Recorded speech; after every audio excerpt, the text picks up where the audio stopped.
Russian news networks want the citizens of that country to prepare for war. US President Donald Trump says ties with Russia are at an all-time low. There is now a threat of a military confrontation. Is this the beginning of a third world war, is the question we're asking.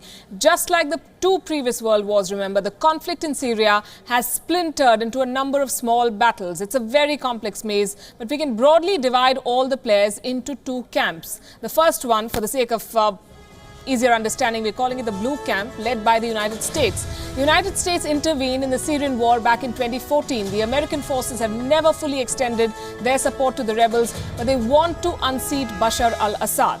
The next member of this team is Saudi Arabia. It's a neighbor of Syria. Saudi Arabia is firmly in the blue camp. 2 days back, Crown Prince Mohammed bin Salman said that if their partners require it, Saudi Arabia will take part in any military action in Syria. Another neighbor of Syria, this is Turkey, and Turkey's position has been ambivalent. It has been a major player in Syria. In the past, Turkish forces have extended their support to the rebels, but recently, President Erdogan raised his concerns over growing tensions between the US and Russia. Then come France and the United Kingdom. Leaders from these two countries are currently in a huddle with the United States. They're exploring their options for a retaliation to the chemical attack in Syria. There you have Mr. Macron and Theresa May of the UK. They're both looking at their options. Israel comes next, another country that shares its border with Syria. Israel so far has ostensibly been sitting out of the Syrian conflict, and I use the word ostensibly because Israeli forces have carried out targeted attacks on alleged Iranian bases and suspected Hezbollah arms supplies in Syria. They've been firing rockets, they've been firing at some sections in Syria. The second camp that we're talking about tonight is led by Russia. We're calling it the Red Camp, Vladimir Putin. This country firmly backs the Assad regime in Syria. The Russians are deeply invested in Syria, financially, politically, and militarily. Russia helped Bashar al-Assad secure his presidency, so he will certainly remain loyal to Moscow. While global leaders have distanced themselves from Assad, the Syrian president found another friend in Iran. It's an interesting mix. Iran has been backing the Syrian regime.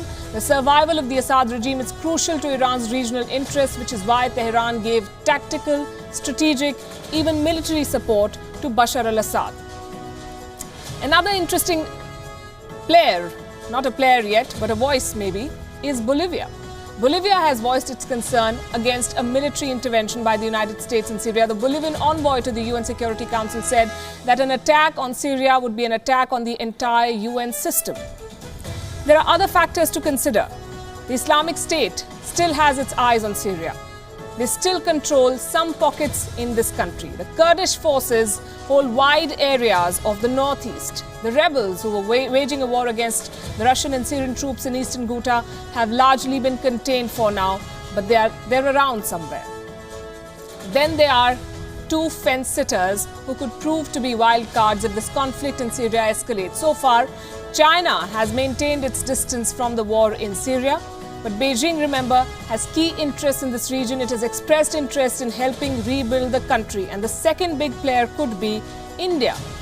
New Delhi has been closely watching the situation in Syria. The Syrian regime has often called on the Indian government for support and diplomatic involvement in the conflict.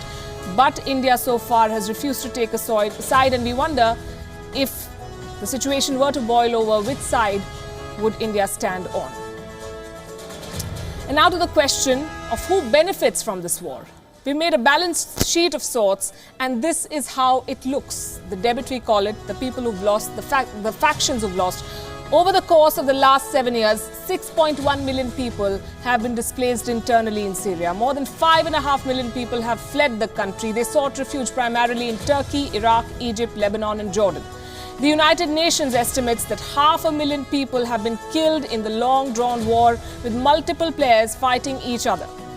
But Syria was not always like this. For 4 years before the war, its GDP grew at a promising 5% annually. In the years that followed, the economy slumped, with growth figures down by 62%.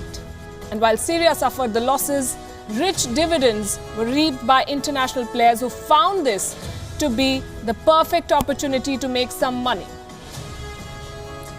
Whose account was credited? In the name of helping the Assad government, Russia sold $2 billion worth of defense equipment to Syria in the year 2017 alone. While the Kremlin became the broker for the government forces, Washington found a customer base in the rebel forces. The US denies these reports, but there's ample proof of Washington arming regional Gulf players who in turn back the rebel forces in this region. The US sold equipment worth $200 million to the Qatar Air Force. Why is that important? We view this deal with suspicion because the Qatar Air Force has been flying planes to Turkey with supplies for Syrian rebels from as early as 2012. Look who's making money. Saudi Arabia has recently taken the lead in channeling military support to the rebel forces. And since the beginning of this year, the US has sold arms and ammunition to Riyadh to the tune of almost $2 billion. A major share of that went to Syria. For the warring factions, gains have not just been monetary, but also in terms of territory. The Assad government today is the single most powerful political entity in Syria. It controls pretty much the entire country. It controls wide swathes of the country from the Jordanian border in the south to Aleppo in the northwest. Basically, he has reclaimed his turf.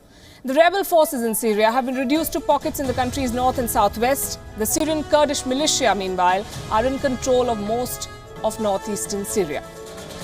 This is how things stand, and these are the people who gain if this war goes on.